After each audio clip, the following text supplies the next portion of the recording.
Las economías modernas producen cada día millones de toneladas de residuos peligrosos, químicos, metales, radiactivos. Cuanto más peligroso es el residuo, más caro resulta destruirlo. Por eso algunos proponen una solución más económica: transportar las basuras venenosas al tercer mundo. Los mares y océanos se han convertido en vertederos. Solo en el Mediterráneo viajan a la deriva 3 millones de toneladas de basura y el 80% es plástico. Hoy la noche temática nos habla de vertederos en el mar. Los océanos se están convirtiendo en el cubo de basura del mundo. Cada kilómetro cuadrado contiene un promedio de 74.000 piezas de plástico. Hemos dejado que el plástico colonice el mar. Ese material permanecerá ahí abajo durante siglos, sobre todo si está a mucha profundidad, porque hay mucho menos oxígeno y nada de luz, los dos factores que ayudan a la descomposición del plástico. Estos residuos matan a cientos de animales cada año. Además, los productos químicos entran lentamente en la cadena alimentaria. Este es el contenido medio de plástico que encontramos en el estómago de un ave. Si lo trasladamos a un cuerpo humano, este sería el plástico que contendría nuestro estómago. Dentro hay veneno. Si lo dejamos mucho más tiempo, al final se saldrá y se extenderá por aquí. ¿Nadie vio el barco que lo arrojó? Nadie. Pero los guardacostas no vigilan las costas somalíes. Cualquiera puede venir y arrojar lo que quiera. Deshacerse de una tonelada de residuos tóxicos frente a las costas de Somalia cuesta solo $2,50. Es el vertedero más barato del mundo y una atractiva fuente de ingresos para, entre otros, la mafia italiana. Sin embargo, cientos de somalíes están cayendo enfermos, envenenados por la basura de otros. En diciembre de 2004, el tsunami arrastró hasta la playa numerosos barriles con residuos tóxicos.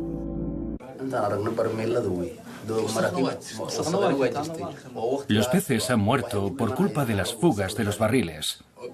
Eso es lo que les ha matado. Hasta el color del agua ha cambiado. La gente que se metía en el agua salía del mar con problemas en la piel. A continuación, el documental Océanos de Plástico, seguido de Toxic Somalia. Hoy en la noche temática, vertederos en el mar.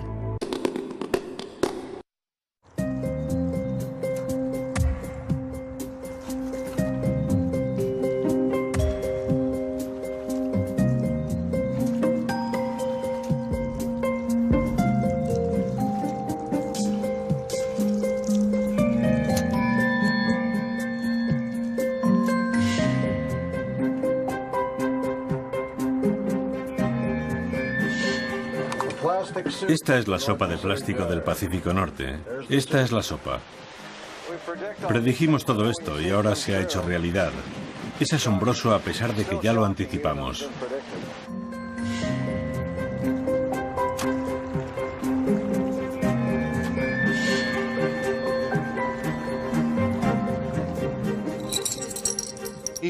Este es el contenido medio de plástico que encontramos en el estómago de un ave. Si lo trasladamos a un cuerpo humano, este sería el plástico que contendría nuestro estómago.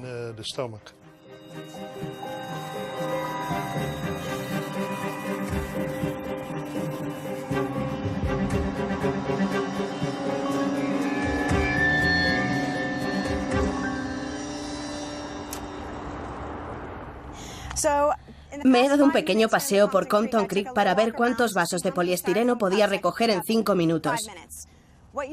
Esto es lo que consumirían 6 personas en una semana bebiendo café todos los días.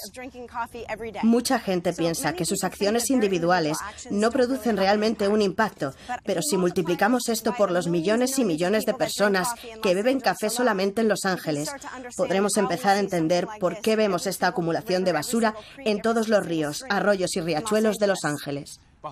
A mi espalda está Compton Creek. Es uno de los muchos arroyos que vacían sus aguas en la zona de Los Ángeles. Este arroyo desemboca en el río de Los Ángeles, que a su vez desemboca en el Océano Pacífico.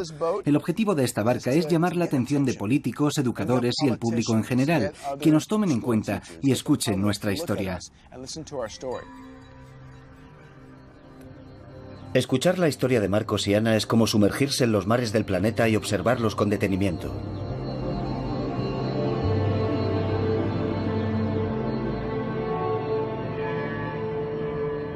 Solo en el mar Mediterráneo viajan a la deriva 3 millones de toneladas de basura. El 80% es plástico. No solemos pensar en ello, pero el fondo del mar no siempre ha estado cubierto de estos, a menudo identificables objetos a la deriva. Solo somos la tercera generación que utiliza los plásticos de forma masiva. Todo esto es el resultado de 60 años de consumo.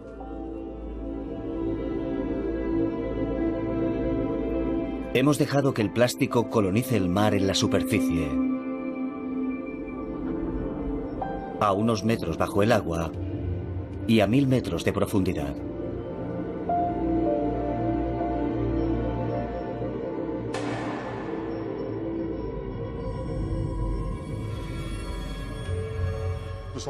Ese material permanecerá ahí abajo durante siglos, sobre todo si está a mucha profundidad, porque hay mucho menos oxígeno y nada de luz, los dos factores que ayudan a la descomposición del plástico. Cuando te sumerges a mucha profundidad, se derrumban todos tus sueños. A esa profundidad esperas encontrarte algo misterioso y completamente diferente, pero cuando bajas allí y ves montones de plástico y de basura, es una sensación horrible, sobre todo por la enorme cantidad.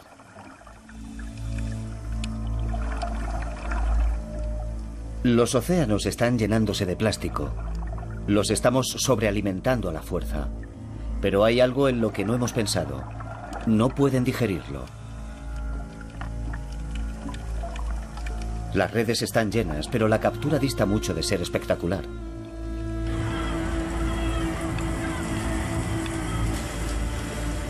Este material ha revolucionado nuestras vidas en la actualidad.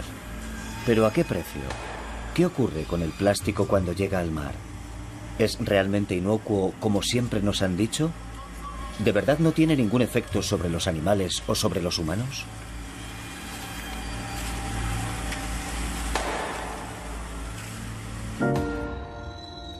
Michel Loubry es una de las cabezas pensantes de la industria del plástico.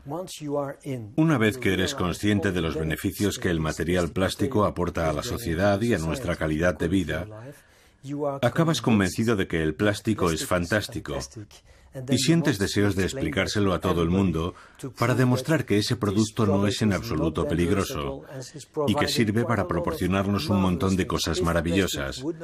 Si el plástico no existiera, los recursos del planeta, la madera, el acero, el aluminio, todo aquello de lo que nos sustentamos en este planeta se habría agotado por completo. Gracias al plástico que se inventó industrialmente hablando en los años 50, hemos podido producir la ingente cantidad de materiales y productos que utilizamos cada día.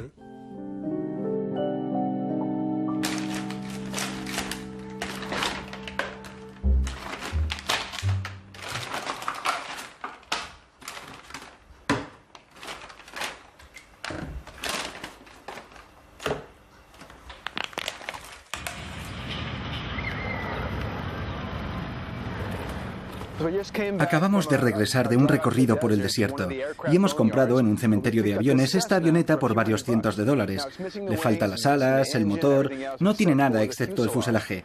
Así es mucho más ligera. Las puertas están intactas, las ventanas también. Es impermeable o nosotros haremos que lo sea. Marcus Ericsson es un activista contra el plástico. Durante 15 años ha remado por los ríos de Estados Unidos.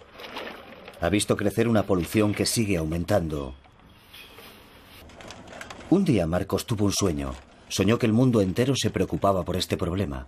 Ahora espera movilizar al planeta surcando los mares en una vieja cabina de avioneta montada sobre una balsa hecha con 15.000 botellas de plástico. Con la energía de alguien decidido a cambiar el mundo, se dispone a realizar una travesía de 4.000 kilómetros por el océano.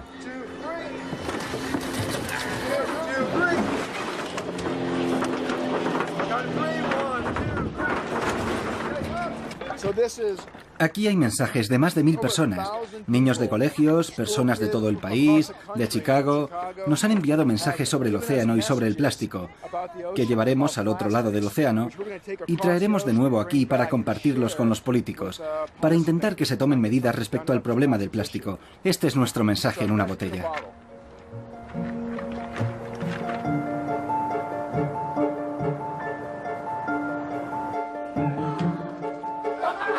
Este es el Centro de Mamíferos Marinos, una de las mayores organizaciones de este tipo en el mundo.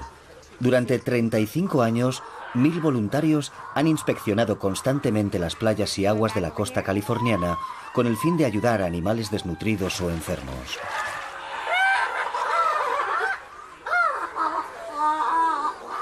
Con el paso de los años, tuvieron que aprender a tratar con nuevos tipos de heridas.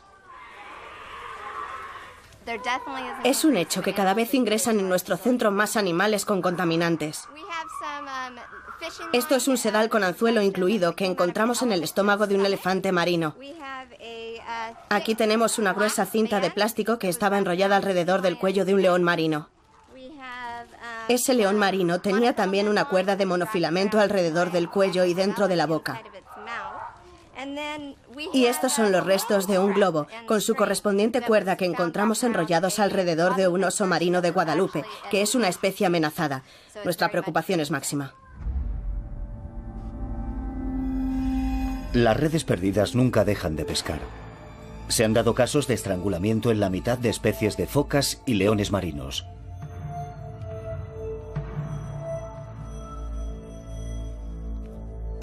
...80 especies de ballenas se han visto involucradas en incidentes con plástico. El plástico puede mutilar y matar.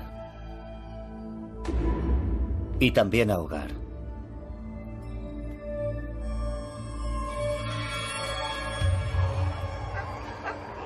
Aunque los voluntarios del Centro de Mamíferos Marinos consiguen salvar a docenas de animales cada año, una gran mayoría es inaccesible. Podemos ver que le aprieta mucho. El mayor problema en estos casos es que ese animal, ya sea macho o hembra, aún tiene que crecer y ese trozo de plástico no dilatará y al cabo de un tiempo podría acabar estrangulándolo o impidiéndole comer. 4 de cada 5 objetos encontrados en el mar proceden de lo que nosotros tiramos en tierra. Y estas son algunas de las primeras víctimas colaterales. 300 especies marinas son víctimas del plástico.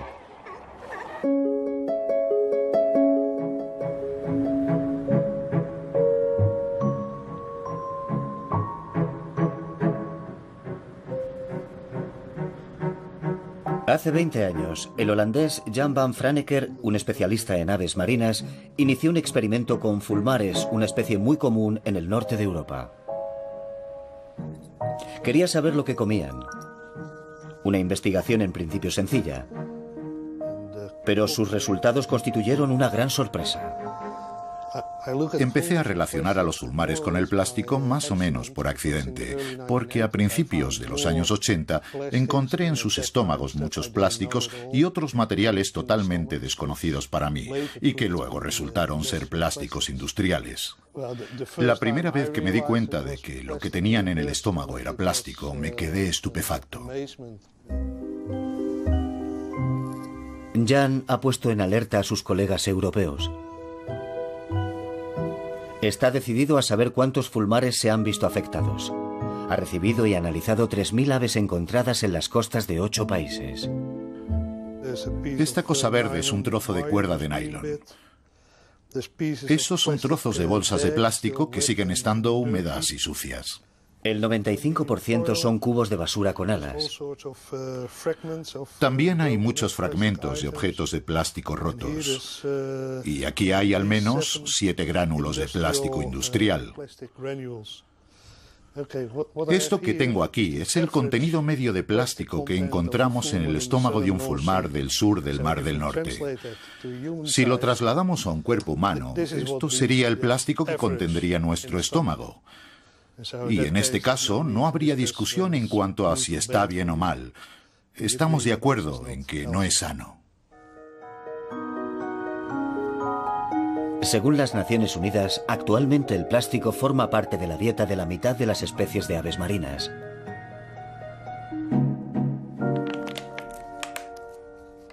Gracias al uso de los plásticos, protegemos el planeta y protegemos también el clima y la evolución.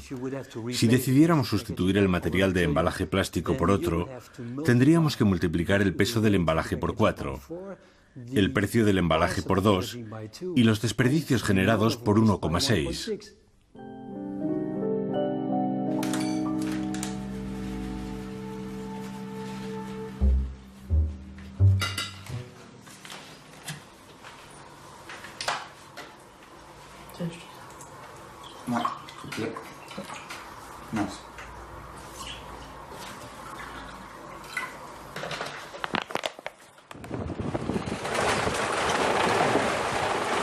Plástico a la deriva. Marcus y su amiga Jo están navegando por el Pacífico Central, sentados sobre miles de botellas de plástico agujereadas. El plan de Marcus ya ha funcionado. Su gesta está siendo seguida por millones de personas a través de Internet. Puede afectar a ciertas políticas que ayuden a frenar la explotación de estos productos químicos sintéticos que nos han sido útiles a corto plazo y que ahora hemos descubierto que están contaminando nuestro mundo. Y realmente creo que eso va a producir un impacto en la siguiente generación. Mis hijos sentirán ese impacto, así que me siento obligado a hacer algo. Es una obligación. Si sabes que algo está mal y no haces nada por impedirlo, te conviertes en cómplice.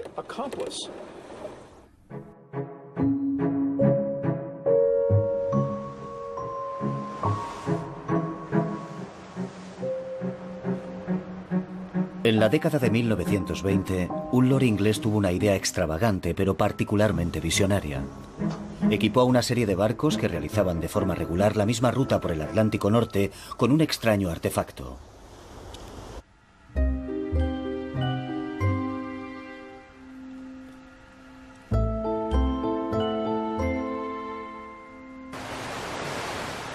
Era una grabadora.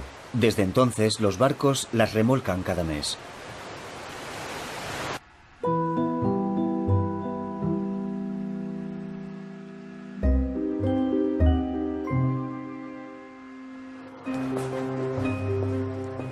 Son máquinas del tiempo que se guardan como tesoros. Las grabadoras contienen cintas de casete en las que puede seguirse la evolución del plancton en el Canal de la Mancha y el Atlántico Norte.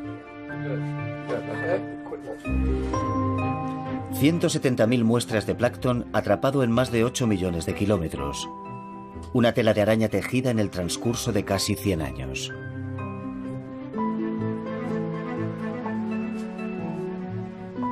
Estos artefactos han proporcionado unas valiosas e inesperadas pruebas científicas. Si habían atrapado organismos planctónicos, también podían haber atrapado pequeñas piezas de plástico. Así que examinamos unas muestras históricas de los años 60, 70, 80 y 90 y comparamos la cantidad de estos materiales. El resultado es que la cantidad de plástico había aumentado de forma significativa entre los 60 y los 90. Este científico británico tiene pruebas que demuestran el aumento de la contaminación en el Canal de la Mancha y en el Atlántico. De hecho, el plástico nunca se descompone en el medio ambiente, solo se rompe en fragmentos cada vez más pequeños. Aunque dejáramos de producir plástico mañana, algo que yo no defendería porque pienso que los plásticos pueden realmente ofrecer muchos beneficios a la sociedad. Pero aunque lo hiciéramos, el legado de los plásticos que hemos producido, su fragmentación, continuaría durante siglos. Marcus quiere compartir este descubrimiento científico. Todo el plástico que ha acabado en el mar sigue todavía ahí. 3 meses y varias tormentas después, llega por fin a Hawái a bordo de su balsa de botellas de plástico. Ha bastado para convertirlo en un héroe de los tiempos modernos y su lucha está empezando a llamar la atención.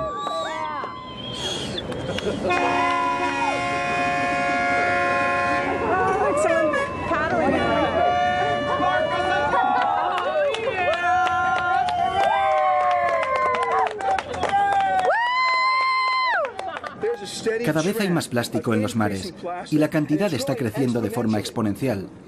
Por tanto, mi propósito con esta balsa es concienciar al mundo para que empiecen a plantearse soluciones. ¿Qué podemos hacer al respecto?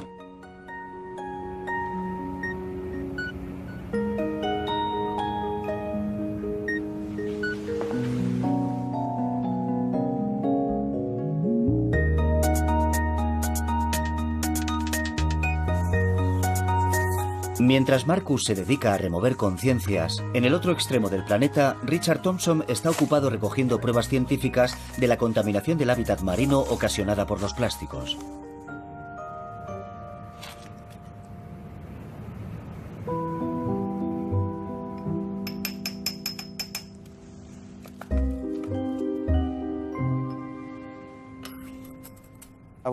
Sabía que se trataba de plásticos que se forman a partir de la fragmentación de piezas más grandes. Pero ¿cuál era la pieza de plástico más pequeña presente en la playa? Fue el reto que planteé a mis alumnos hace unos 10 años. Richard ha encontrado fragmentos de plástico que pueden medirse en micrones, más finos que un cabello humano, y ha encontrado cantidades ingentes de ellos.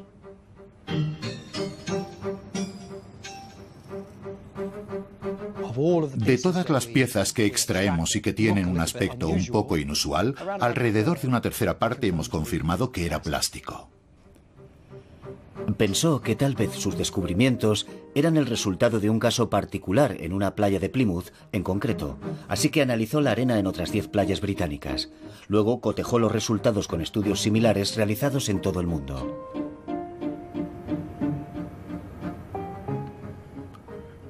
Encontramos estos materiales en todos los lugares que examinamos y me sorprendió su ubicuidad.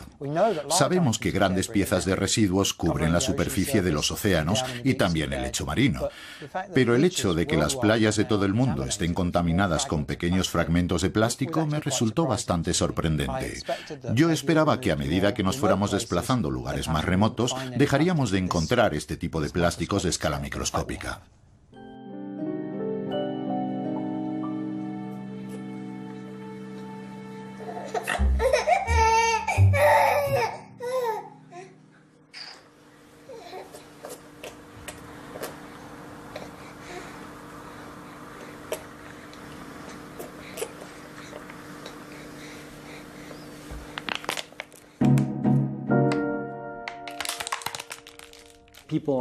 La gente piensa que los plásticos contaminan, y eso es porque ignoran la enorme cantidad de beneficios que obtenemos gracias al material plástico. Ligereza, menor consumo, etc. Si los vehículos son más ligeros, automáticamente el consumo disminuye muchísimo. 100 kilos menos en un coche significa un ahorro de 0,3 litros de gasolina cada 100 kilómetros.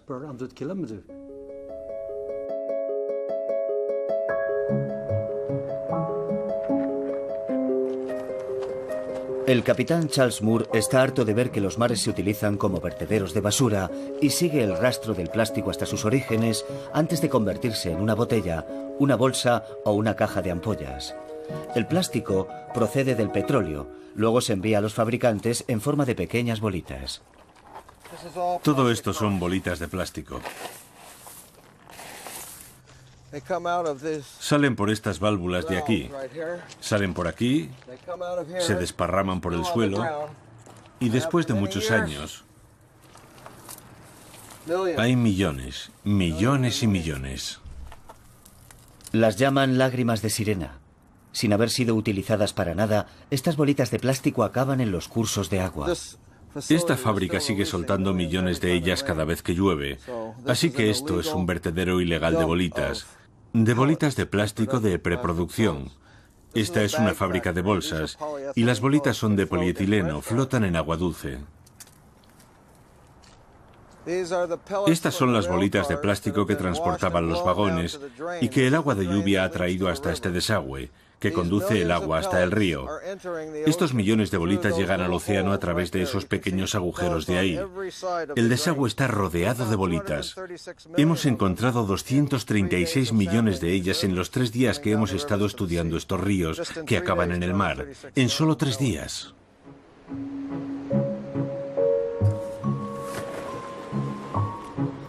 Lo que más enfurece a Charles Moore es saber que los residuos plásticos nunca desaparecen. La vida del capitán cambió hace 12 años cuando navegaba por una ruta poco utilizada del Pacífico. Cada vez que me molestaba en inspeccionar el mar, encontraba algo de basura. Llegué incluso a hacer apuestas conmigo mismo. Voy a salir ahora, voy a inspeccionar el mar y no voy a encontrar nada. Pero perdía la apuesta porque siempre encontraba algo. Y gradualmente, eso me hizo pensar que había algo que fallaba. Cuando regresó a tierra, su mayor intriga era que hubiera tanto plástico flotando tan lejos de la civilización, así que decidió volver mar adentro y cuantificar el problema.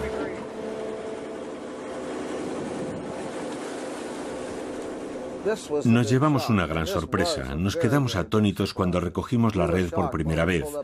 Nuestra primera reacción fue: Dios mío, ¿qué hemos hecho para que podamos lanzar una red en cualquier parte del océano y recojamos tantos residuos plásticos?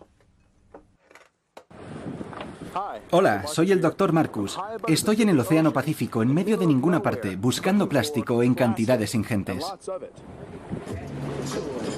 El capitán Charles Moore creó una fundación llamada Algalita. El activista Marcus se unió a él con un gran equipo. Han obtenido ayudas del gobierno para estudiar esta zona. Desde entonces, se dedican a filtrar el océano.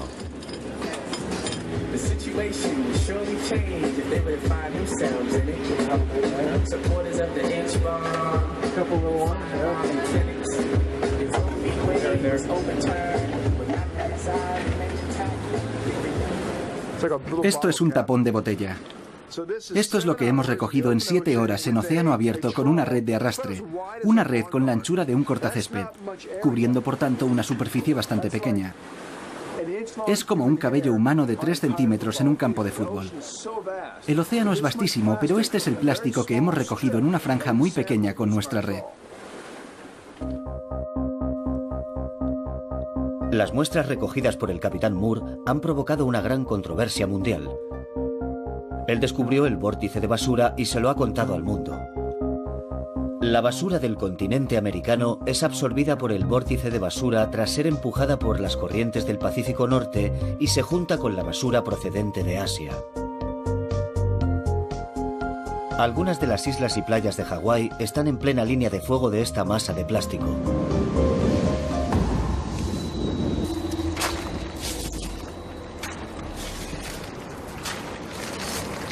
El archipiélago es la víctima de los vertidos que se realizan en todos los países que bordean el Pacífico.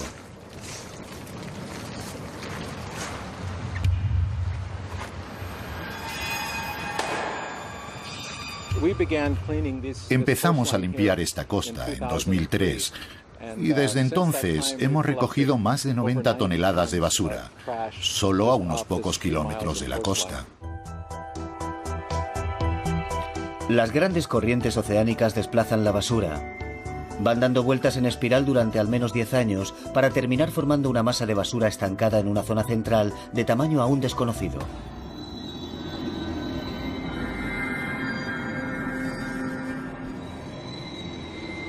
El equipo de Charles Moore ha establecido un protocolo de actuación. Las muestras se llevan a tierra para ser estudiadas. Expedición tras expedición, la magnitud del problema se va revelando con más claridad.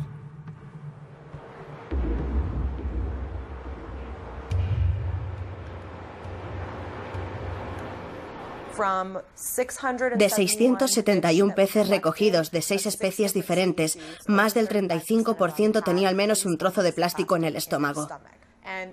Y la razón por la que esto nos preocupa, y aunque estos peces puedan parecerles feos a algunas personas, a mí me parecen adorables, es porque constituyen además la principal fuente de alimentación para otros peces, como el atún, el maji-maji y el salmón.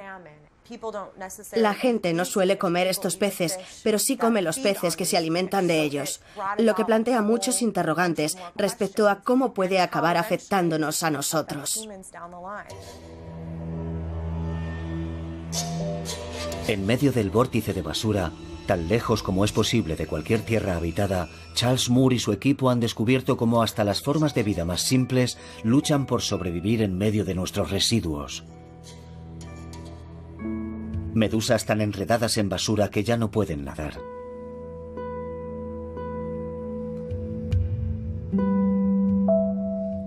Hasta el zooplancton, el elemento más básico de la cadena alimentaria marina, está afectado. Estos diminutos organismos vivos tragan pequeñas partículas de plástico que acaban atrapadas, incrustadas en sus cuerpos.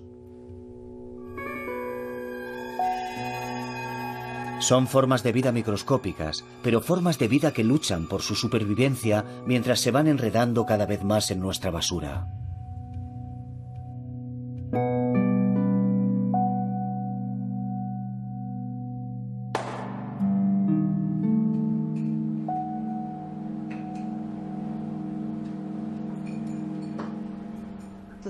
Lo que más me impresiona es que todas las muestras que hemos tomado ya estuvieran en la superficie, a 10 metros, a 30 metros o a 100 metros de profundidad. Absolutamente todas tienen algo de plástico. En las muestras que tomamos en 1999, la proporción en el plancton era de 6:1. Ahora, en 2008, la proporción de muestras de plancton con plástico es de 46:1, lo que significa que hay 8 veces más plásticos en el mar. Predijimos todo esto y ahora se ha hecho realidad. Sigue siendo asombroso a pesar de que ya lo anticipamos. Esta es la sopa de plástico del Pacífico Norte. Esta es la sopa. Los científicos han demostrado que no queda ninguna zona sin contaminar en el planeta. Cada kilómetro cuadrado de océano contiene miles de pequeños fragmentos de plástico. El resultado del consumo humano son 100 kilos de residuos al año por habitante.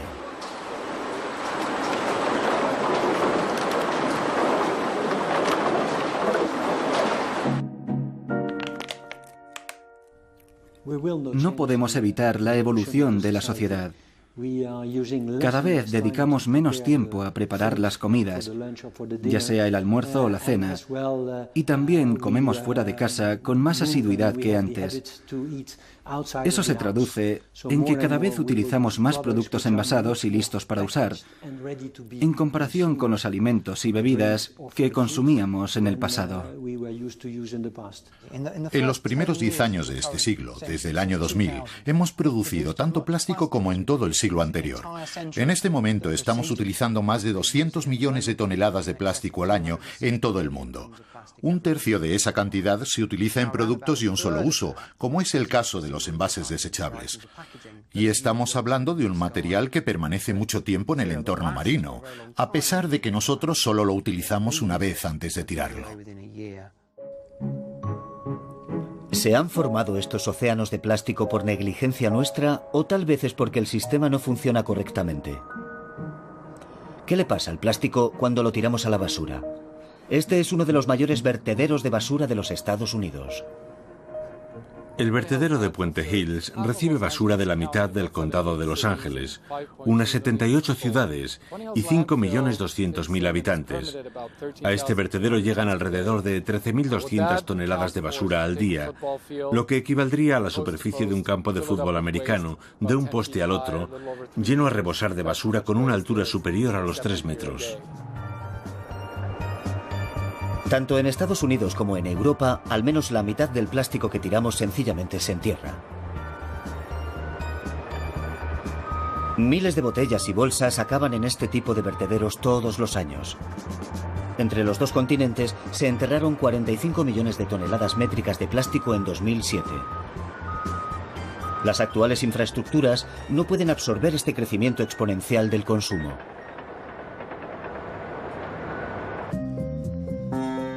Solo se recicla el 5% del plástico que se utiliza en el mundo.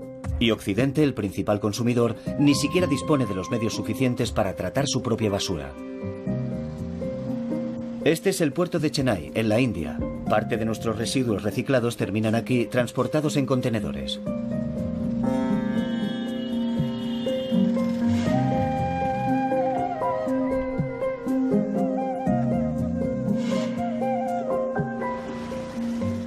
Oculta a los ojos de Europa, nuestra basura se trata detrás de estas puertas que, por lo general, suelen estar cerradas.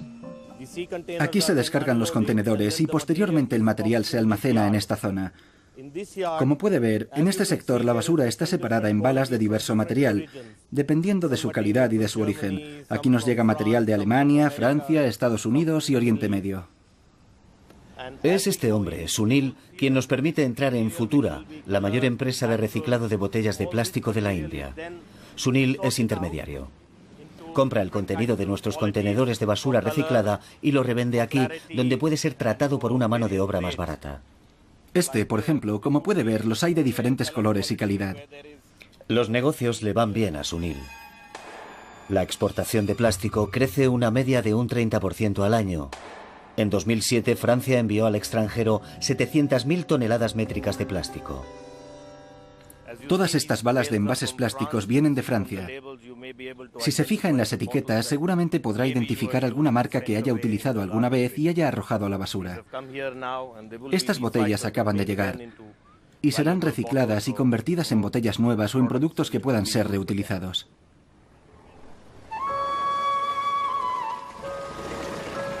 La mitad del plástico reciclado por Futura llega de países occidentales de forma totalmente legal.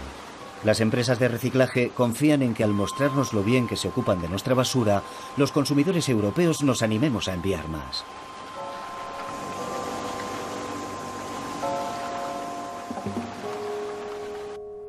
El mensaje que lanzamos a los consumidores europeos, a los hogares europeos, a los hombres y mujeres europeos, es muy directo y muy sencillo.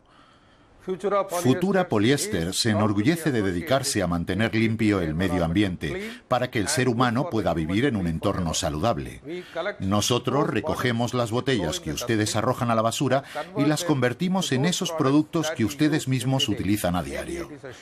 Puede que sea una camisa, una camiseta o la botella que utilizan para beber agua, o cualquier zumo o refresco.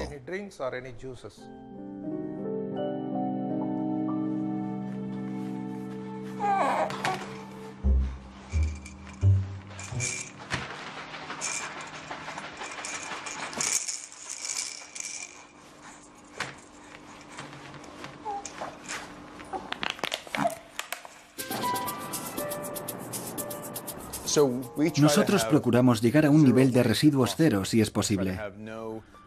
Intentamos que no entre nada de plástico en nuestro hogar para no tener que tirarlo a la basura, así que... Marcus y Ana han optado por una solución drástica. Cuando vamos a hacer la compra, en vez de comprar el pan en una tienda donde te lo entregan en una bolsa de plástico, acudimos a panaderías tradicionales. Ahora estamos haciendo estas bolsas a partir de camisetas usadas. Hemos estado recogiendo camisetas viejas de escuelas, de tiendas de ropa usada, donde la gente entrega su ropa vieja para sustituir con ellas las bolsas de plástico. Naturalmente, nunca compramos botellas de agua de plástico. Siempre que queremos agua, nos llevamos nuestro propio recipiente y lo llenamos en un grifo de agua filtrada. Si adoptas esos hábitos y los desarrollas, ya no tienes que pensar en ellos. Coges tu bolsa y te vas con ella al mercado.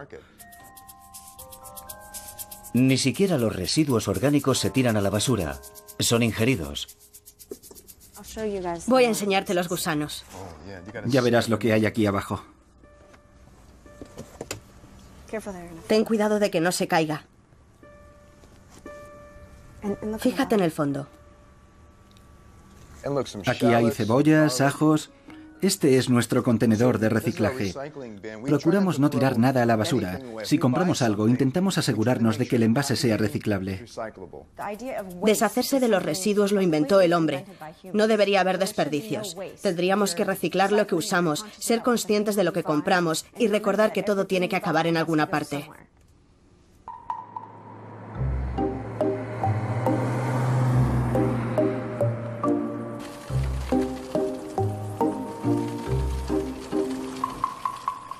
No tener plástico en casa equivale a que no haya plástico en los vertederos, ni se necesite exportarlo y que tampoco haya plástico en los mares. Esa es la ecuación de Marcus y Ana, que se muestran incansables. Acaban de embarcarse en una nueva aventura. Recorrerán en bicicleta los 2000 kilómetros que separan Vancouver de Tijuana para convencer a quienes se encuentren por el camino. Para ellos, el plástico es un problema y punto. Y hay que erradicarlo en su origen. Los beneficios que conlleva la utilización de material plástico son enormes, tanto para las sociedades como para los consumidores. Los envases en los que llega la comida a nuestras casas son mucho más higiénicos. Los medios de transporte son más ligeros. Sería absurdo rechazar esos beneficios tangibles solo para corregir algo que ocurre al final de la vida del producto y debido al comportamiento incívico de la gente y de la sociedad. Es el mismo razonamiento que esgrimen los fabricantes de armas. Las armas no matan a la gente, es la gente la que mata. La industria del plástico utiliza el mismo argumento. El plástico no es un problema, el problema es la gente que tira las cosas. Pero es imposible educar a todas las personas del planeta para que reciclen sus plásticos como es debido.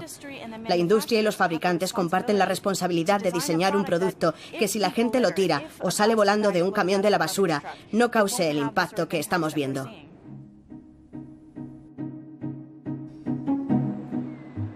¿Podemos vivir sin plástico? Por el momento la respuesta es no. Pero en Europa, algunas localidades lo están intentando, al menos en parte. La ciudad francesa costera de Lorient tuvo que enfrentarse a un problema de polución a causa del plástico. Sus playas y su litoral estaban contaminados, así que hace 10 años introdujo algunos cambios. Hay pan, verdura, un poco de todo. Fruta también, pero sobre todo pan y verduras. Y durante los meses de verano tiran muchas cosas de los jardines. Hierba, ramas de poda y flores secas. Todo lo que la gente pueda tener en casa y es biodegradable. Por el momento, estas bolsas son una de las únicas alternativas al plástico. Los residuos orgánicos se recogen semanalmente en bolsas hechas de almidón. No es necesario reciclarlas. Estas bolsas se descomponen naturalmente junto a los residuos orgánicos. Las bolsas biodegradables se mezclan con los residuos orgánicos para que se descompongan completamente en 3 o 4 semanas. El almidón de patata y de maíz del que están hechas al 100% reacciona como cualquier materia orgánica, como las peladuras de patata, por ejemplo, y acaba descomponiéndose. El compost resultante es utilizado por los granjeros de la región. Cada año 2 millones de bolsas orgánicas vuelven a la tierra, lo que significa que a los ríos y mares de la zona llega un poco menos de plástico.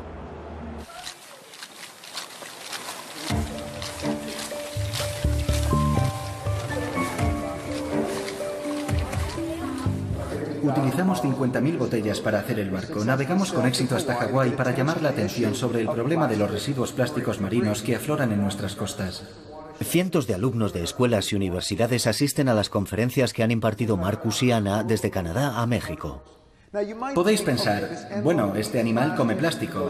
Le entra por la boca, le sale por el otro extremo y ya está. Tampoco es para tanto. El problema es que el otro extremo es tan pequeño que esas partículas de plástico se quedan en su estómago durante mucho tiempo. Y esas partículas de plástico no son benignas. No se quedan allí sin hacer nada. La bioquímica... Marcus plantea otra cuestión. La industria añade millones de toneladas de sustancias químicas a los plásticos. ¿Qué efectos tienen?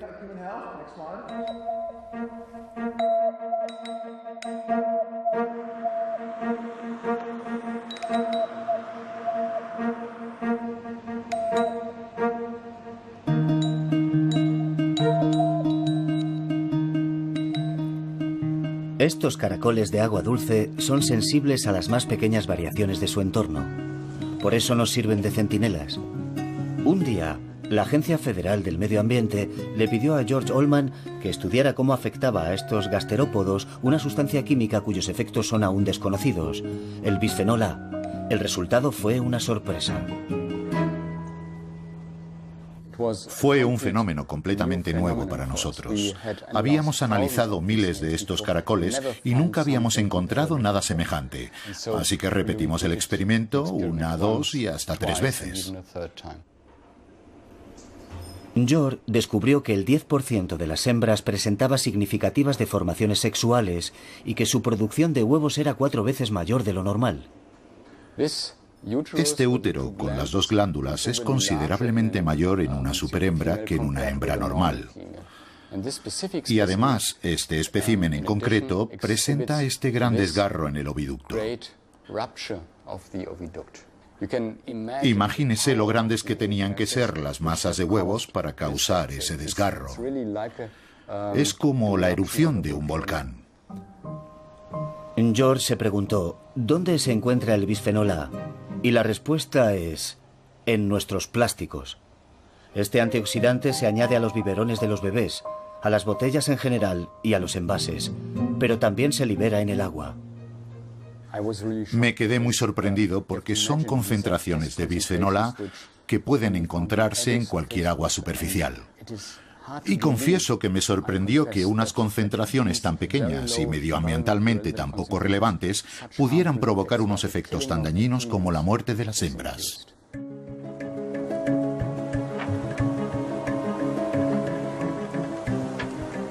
Los científicos están empezando a descubrir que los plásticos de los mares liberan sustancias químicas en el medio ambiente que tienen efectos que aún desconocemos.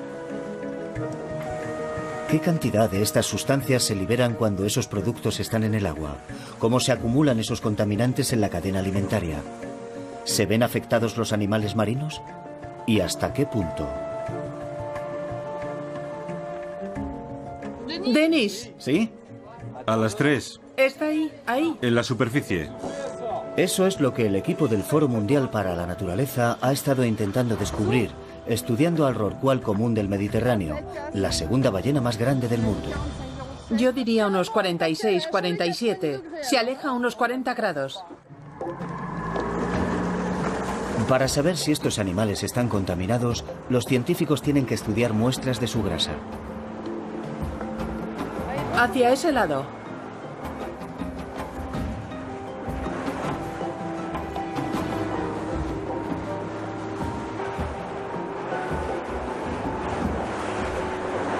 ¡Tira!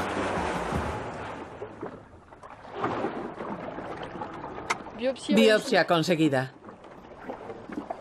Los resultados de las biopsias son concluyentes. Al igual que ocurre con los osos polares o las ballenas del Atlántico, la grasa del rorcual común del Mediterráneo contiene retardantes de fuego, que son aditivos del plástico. Sujeta bien. Nadie sabe todavía el efecto que tienen estos productos en las especies. Muy bien.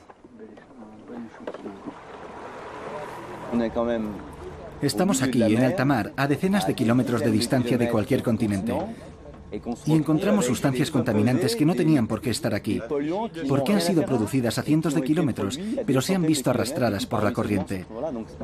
Lo que más me inquieta es que no nos damos cuenta de que estamos contaminando todo el planeta, incluyendo los lugares más vírgenes y remotos.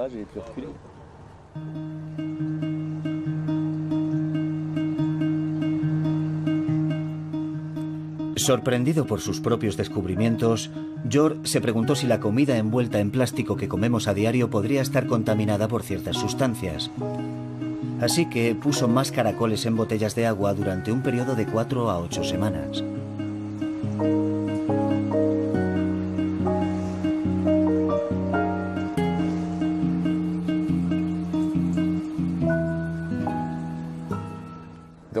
Los caracoles que estuvieron en botellas de plástico PET produjeron muchos más embriones que los que estuvieron en botellas de cristal. El material de las botellas de plástico PET tienen unos compuestos que pasan al agua o medio de cultivo en el que están los caracoles. No sabemos qué compuestos son, todavía no los hemos identificado, pero son claramente estrogénicos. Si queremos sacar al mercado un material o una sustancia, debemos superar unas pruebas de laboratorio que nos permitan asegurar que son inofensivos. Los resultados se ponen a disposición de organizaciones científicas y públicas que deciden si nos permiten comercializarlo o no. Las autoridades comprueban los productos que vendemos.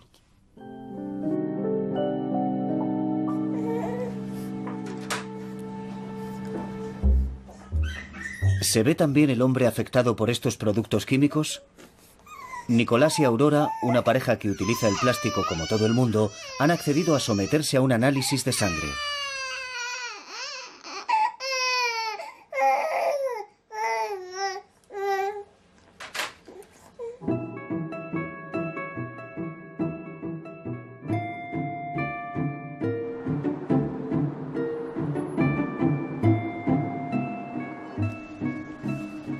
Sana Swan es epidemióloga.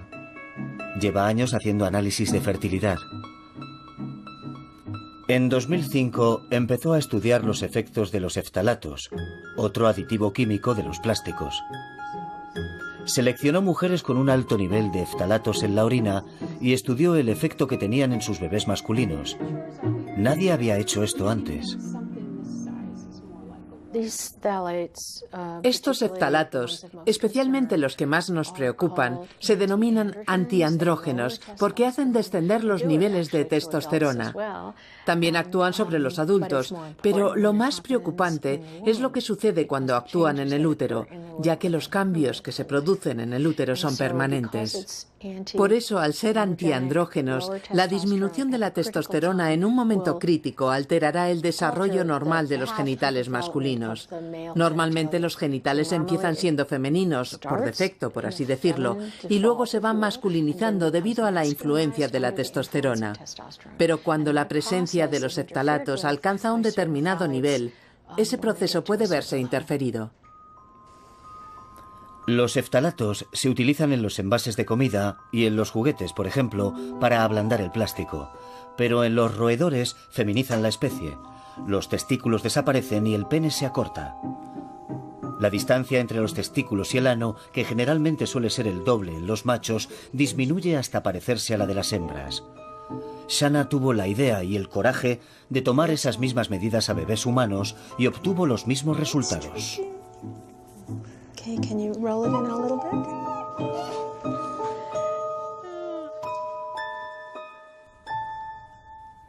Cuando los niveles de DHP, que está considerado el phtalato más tóxico, son más altos en la orina de la madre, los niños tienen más probabilidades de que sus testículos no desciendan completamente sobre el escroto y suelen tener un pene considerablemente más pequeño. Ni siquiera como ecotoxicólogo, y no como especialista en toxicología humana, esperaba que se produjeran efectos negativos en adultos. Sé que si los adultos bebemos agua mineral en botellas de plástico PET, no corremos absolutamente ningún peligro. Pero no puedo asegurar que ocurra lo mismo en el caso de mujeres embarazadas o de niños pequeños. Considero que en esas fases tan sensibles del ciclo vital se debería evitar en todo momento el contacto con sustancias químicas estrogénicas. Los productos plásticos contienen sustancias que eventualmente pueden migrar, pero solo en cantidades infinitesimales que están debajo, muy por debajo de lo permitido.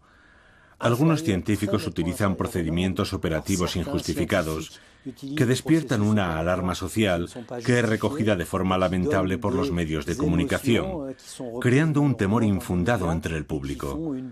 Pero bueno, al fin y al cabo estamos en democracia, así que todo el mundo tiene derecho a expresarse libremente. ¿Son los científicos demasiado alarmistas o simplemente se limitan a plantear nuevas preguntas? Nicolás y Aurora ya tienen los resultados de su análisis para comprobar si su organismo contiene bisfenol A, un componente químico del plástico. Estas dos personas están exactamente igual que usted y yo.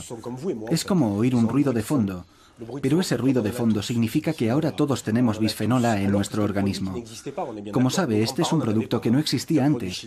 Nuestros abuelos no lo tenían. Es un producto químico creado por la industria y ahora todos estamos impregnados. En Francia no se ha realizado ningún estudio epidemiológico de este tipo, pero todas las personas analizadas en Estados Unidos no solo tienen bisfenol A, sino también phtalatos en sus organismos.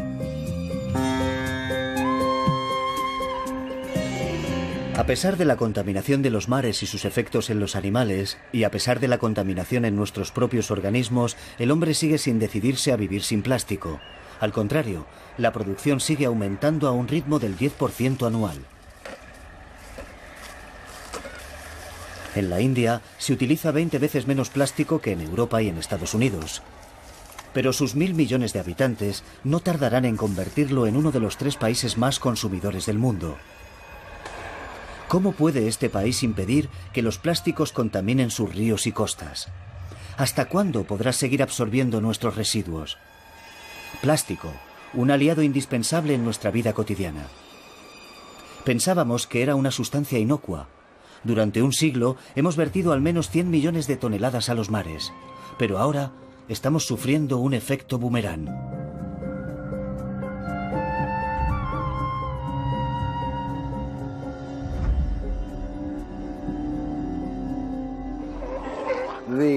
La situación es insostenible. Está empeorando a un ritmo casi exponencial y no muestra síntomas de disminuir. Nadie parece contemplar un futuro sin plástico. Y nadie parece dispuesto a admitir que el cambio necesario para acabar con el problema de la contaminación del plástico debe ser drástico. Se necesita un cambio radical. Un cambio pequeño no serviría de nada. Marcus y Anna se niegan a tirar la toalla. Gracias por estar presentes en el Día de Concienciación por los Residuos Marinos. Soy el Dr. Marcus Ericsson. A donde quiera que van, continúan con su lucha para cambiar las leyes y la mentalidad y acabar definitivamente con la era del plástico.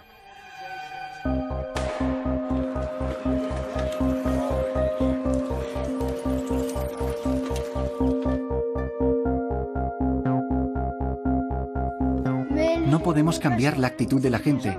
No podemos hacer nada frente a eso. Pero quizá deberíamos exagerar un poco para asustarles. Quizá deberíamos decirles que la Tierra va a explotar por culpa de los residuos. No entiendo a qué viene tanto revuelo. Llevo mucho tiempo por aquí. Llevo mucho tiempo contaminando los mares y las costas y no creo que sea para tanto. Pienso que no deberíais cambiar. Deberíais seguir utilizándome.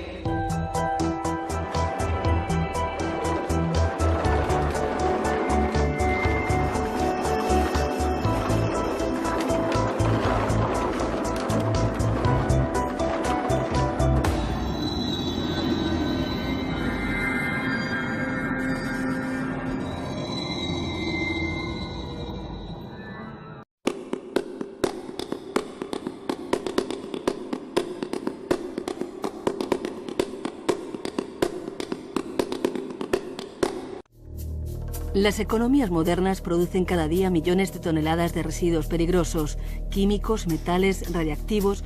Cuanto más peligroso es el residuo, más caro resulta destruirlo.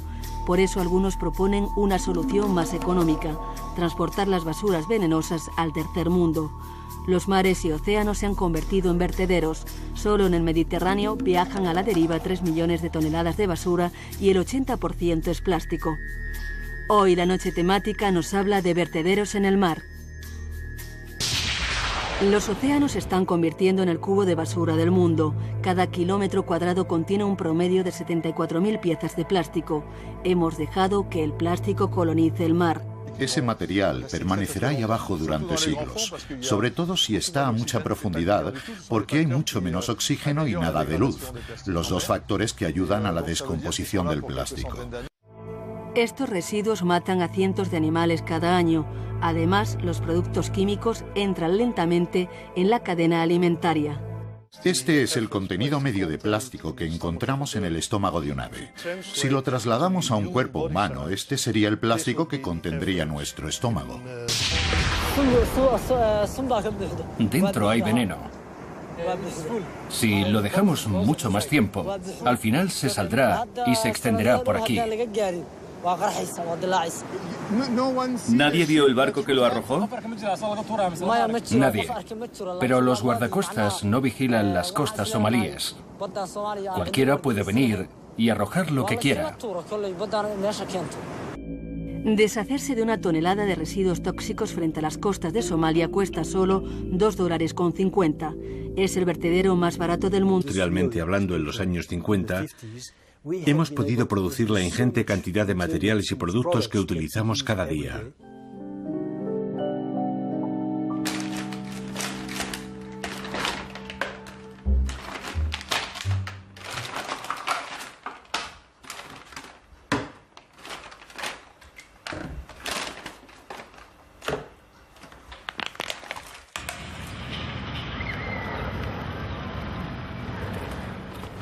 Acabamos de regresar de un recorrido por el desierto y hemos comprado en un cementerio de aviones esta avioneta por varios cientos de dólares. Le faltan las alas, el motor, no tiene nada excepto el fuselaje. Así es mucho más ligera. Las puertas están intactas, las ventanas también. Es impermeable, o nosotros haremos que lo sea. Marcus Ericsson es un activista contra el plástico. Durante 15 años ha remado por los ríos de Estados Unidos. Ha visto crecer una polución que sigue aumentando. Un día Marcos tuvo un sueño. Soñó que el mundo entero se preocupaba por este problema. Ahora espera movilizar al planeta surcando los mares en una vieja cabina de avioneta montada sobre una balsa hecha con 15.000 botellas de plástico. Con la energía de alguien decidido a cambiar el mundo, se dispone a realizar una travesía de 4.000 kilómetros por el océano.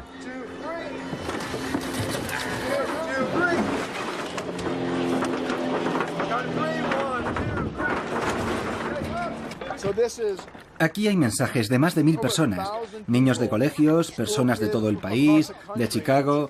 Nos han enviado mensajes sobre el océano y sobre el plástico, que llevaremos al otro lado del océano y traeremos de nuevo aquí para compartirlos con los políticos, para intentar que se tomen medidas respecto al problema del plástico. Este es nuestro mensaje en una botella. Y una atractiva fuente de ingresos para, entre otros, la mafia italiana. Sin embargo, cientos de somalíes están cayendo enfermos, envenenados por la basura de otros. En diciembre de 2004, el tsunami arrastró hasta la playa numerosos barriles con residuos tóxicos.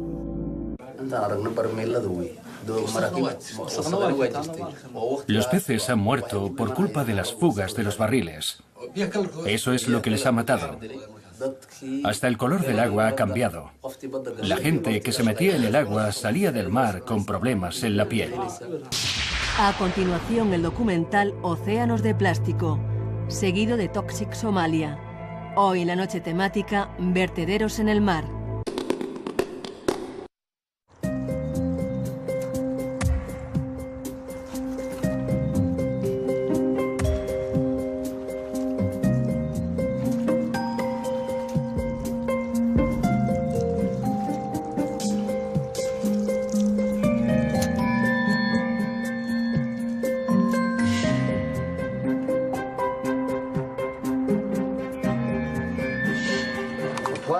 Esta es la sopa de plástico del Pacífico Norte. Esta es la sopa.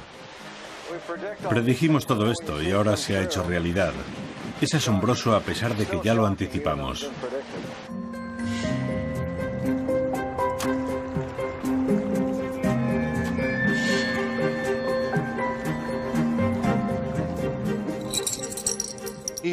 Este es el contenido medio de plástico que encontramos en el estómago de un ave. Si lo trasladamos a un cuerpo humano, este sería el plástico que contendría nuestro estómago.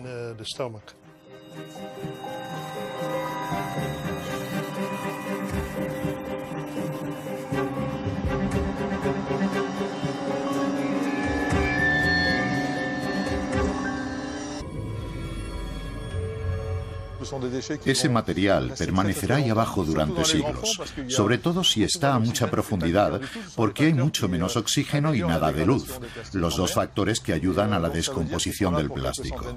Cuando te sumerges a mucha profundidad, se derrumban todos tus sueños. A esa profundidad esperas encontrarte algo misterioso y completamente diferente, pero cuando bajas allí y ves montones de plástico y de basura, es una sensación horrible, sobre todo por la enorme cantidad.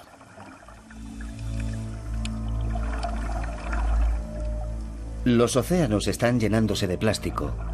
Los estamos sobrealimentando a la fuerza. Pero hay algo en lo que no hemos pensado. No pueden digerirlo. Las redes están llenas, pero la captura dista mucho de ser espectacular.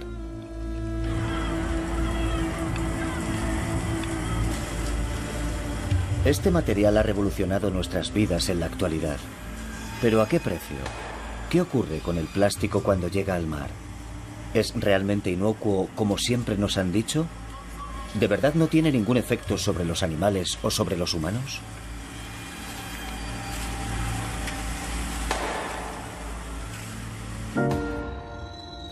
Michel Loubry es una de las cabezas pensantes de la industria del plástico.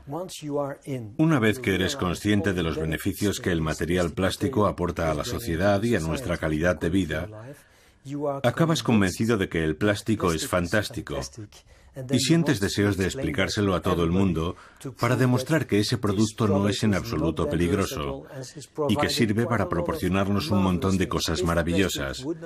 Si el plástico no existiera, los recursos del planeta, la madera, el acero, el aluminio, todo aquello de lo que nos sustentamos en este planeta se habría agotado por completo.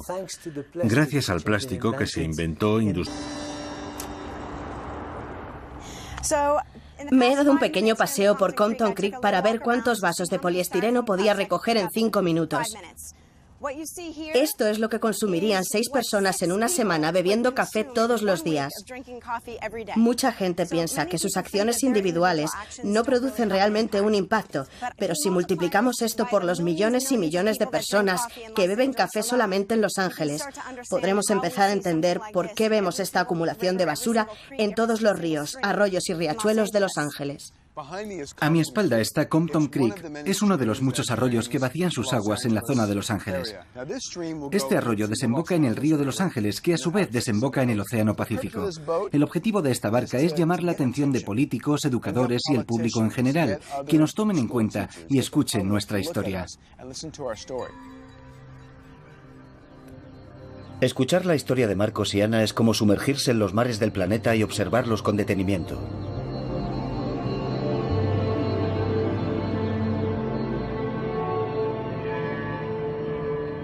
Solo en el mar Mediterráneo viajan a la deriva 3 millones de toneladas de basura. El 80% es plástico.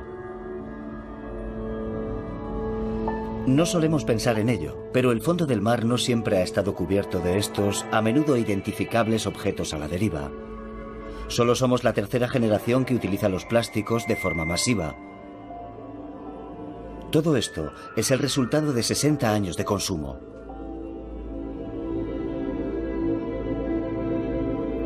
Hemos dejado que el plástico colonice el mar en la superficie. A unos metros bajo el agua y a 1000 metros de profundidad.